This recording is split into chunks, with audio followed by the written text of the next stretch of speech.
Good morning, everybody. Morning, Father. I don't know whether you were sort of carried away by the rhythm, the poetry, the details, the human interest aspect of the gospel according to Mark.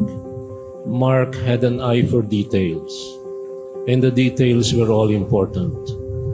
All important for now, who miss so many details right now. Before I talk about those details, I'd like to tell you what I intend to talk about based on the three readings that we just read this morning. Number one, the first reading has to do with a reality check. The reality has to do with something very, very important for you and me. Because truth to tell, the first person we blame when things go wrong is God. Why did God allow this to happen? Why did God give me this problem? Of all people, I go to Mass every day. I try to serve the parish the best I could. And here I am sick with COVID, sick with cancer. Here I am being talked about by neighbors with fake news and chismes and all sorts of hurtful things. The reality that I am talking about is very straightforward. From the first reading, God did not create death. And destruction is not what He meant for us. The destruction of the living is not His antecedent will. Wait until I develop the second and the third readings, and then you will understand that this reality check is something that we need to be reminded of. And that word reminded of now leads me to the second word, another R, a reminder. St. Paul was telling us about the great act of God, which has to do with He becoming poor so that we might become rich. God becoming weak like us, human like us, so that we might become God like Him. This reminder now is in tandem with the reality. God never willed the death and destruction of anyone. And He makes His sun shine on both the good and evil alike. And you and me are the best examples of this. The fact that you are here this morning, unworthy though you are, the fact that I am an unworthy sinner and weak in so many ways, and sometimes also evil in some of my actions and my desires, God has considered me worthy to celebrate together with you and pray together with other unworthy human beings like you. So this reminder and this reality now leads me to the third, and this has to do with relationships. What is now, I'd like to continue on with a bit of reality check. Alam niyo po, ang buhay natin ngayon ay nasasaliwan ng maraming bagay na ayaw natin. We cannot even shake each other's hands. The first sign of a relationship is not within our power to do. Hindi tayo pwede magbeso-beso.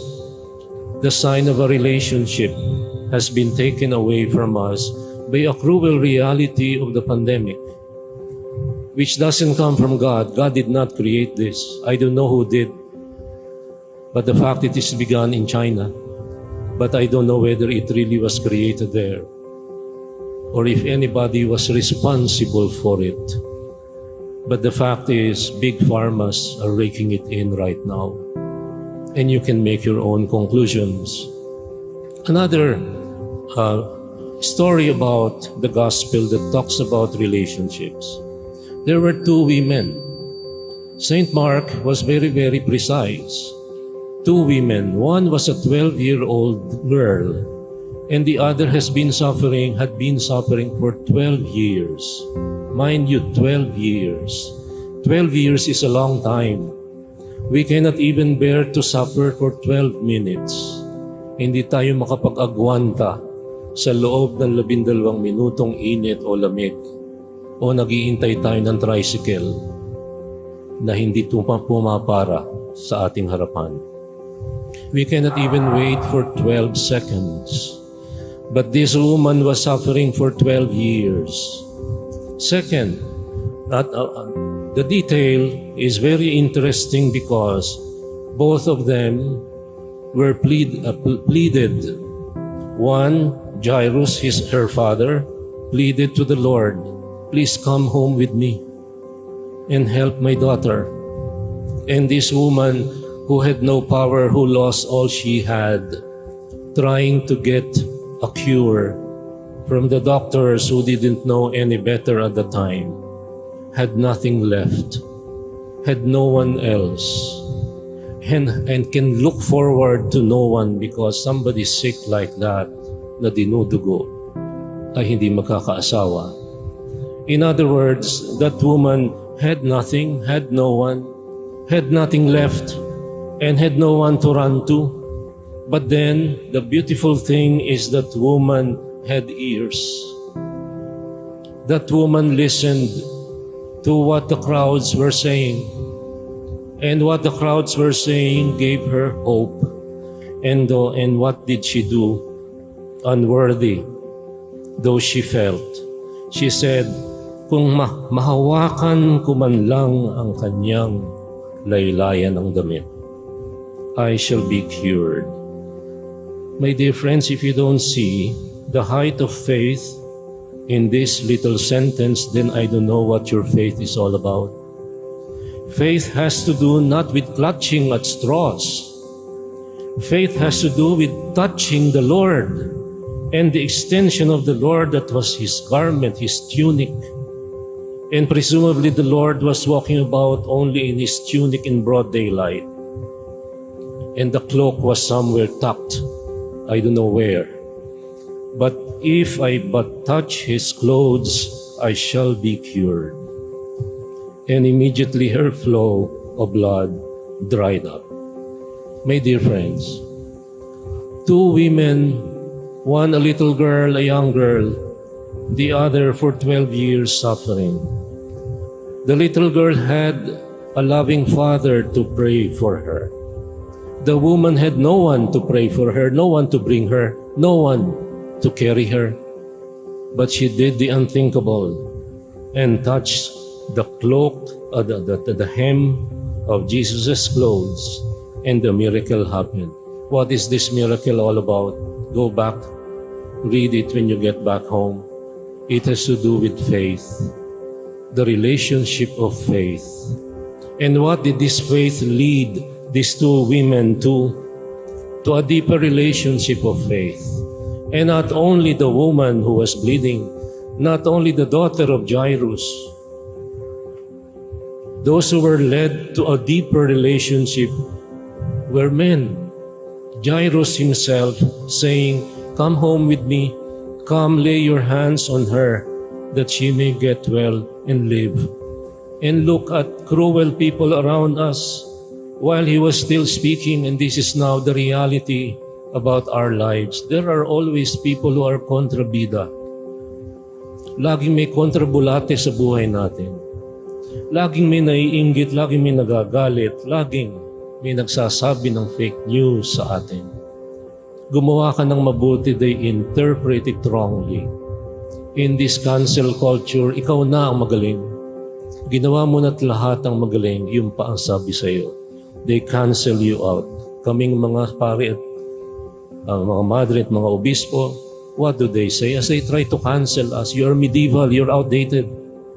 You're no longer following the signs of the times and so on. And so what did people tell Jairus? Huwag mo nang gambalain ng Panginoon. Your daughter has died. Why trouble the teacher any longer? But the man of faith knows whom to listen to. The man of faith will not listen to the voices of darkness. The man of faith will stand his ground. And Jesus, disregarding the message that was reported, Jesus said to the synagogue official, do not be afraid, just have faith. And then they went to the house. And when they arrived at the house of the synagogue official, anong ginawa ng Panginoon? Pinaalis niya yung mga walang pananampalataya. Pinaalis niya yung mga kontrabulate. Ano yung mga kontrabida? Yung mga umiiyak na bayaran. People who were weeping and wailing loudly. They were proclaiming that there is no more hope for the girl. But then the Lord sent those people out. Why this commotion and weeping? The child is not dead but asleep. At ano, sinukli sa Panginoon, tulad ng sinabi ko, kinansel. They ridiculed him. And what did Jesus do? He put them all out. My dear friends, let's get down to brass tacks, as we always say. Ang buhay ng narababasa natin sa Ebanghelyo at sa Lumang Tipan, lahat po yan ay may kinalaman sa buhay natin ngayon at dito. So, let me tell you the challenges to reality. 1. Challenges to the reality check of the first reading. God did not create death, but some of us die. Many of us are suffering. Many of us have become poorer than we were last March of 2020. Many of us get sick. Many of us are depressed. Sometimes I too am depressed. Many of us are discouraged. These are challenges to the good news that says God did not create death, and He does not will the destruction of the living. Second challenge to the reminder. The reminder of St. Paul was, think about the great act of God, His great act of humility, becoming poor so that we might become rich. We forget all this. Kahapon lamang tayo nakatanggap ng biyaya, nakalimutan na natin. We need to be reminded all the time. This is a big challenge of our forgetful selves. And then challenges now to relationship. And I say this bleeding inside because I know you had friends in high school, elementary, you had friends up until last year. And you have stories of failed friendships. People who don't talk to you and you don't even know why. People who were coming to Mass here and you don't know why they're not anymore coming here. People you were trusting and they stabbed you at the back. People you loved and they don't show love in return. These are challenges that are real, challenges to relationship. But I don't want to leave you in the lurch. My preaching has to bring you up to a higher level of hope. And this is where I'm leading you. That hope never runs dry. That hope can never die. Because kahit ito pang mangyari, ano ang mensahe ngayon? Kapit lang, tol. Kapit lang sa damit ng Panginoon. Kapit lang sa Panginoon. When there is no one else that you can turn to because you're alone, you're weak, you're just a woman, you're just a weak, sick man, retired, wala nang kita, therefore wala ka nang mabayaran, wala ka nang mautusan. You know, kapit lang sa Panginoon. At when I say kapit lang, I don't mean to say that physical kapit. The touch that is healing. The Lord touches us today, but you have to extend your hand and allow yourself to be touched. And mind you, we allowed our parents, our fathers and mothers to touch us. When I was sick, what I miss now is that healing touch on my head when you were burning with fever. But I also miss yung palo because I learned my lessons the hard way. Nami-miss ko rin yung mga paalaala, mga reminders. Nami-miss ko rin yung mga reality check. Tulad na kung batay nagtatampo tayo kung kumain. Inaalo ako ng nanay ko, ayaw pa rin, nagtatampo. And then in a gentle way, she told me, sige anak, pag nagutom ka, kakain ka rin. Nandyan lang ang pagkain. Healing words, healing touch.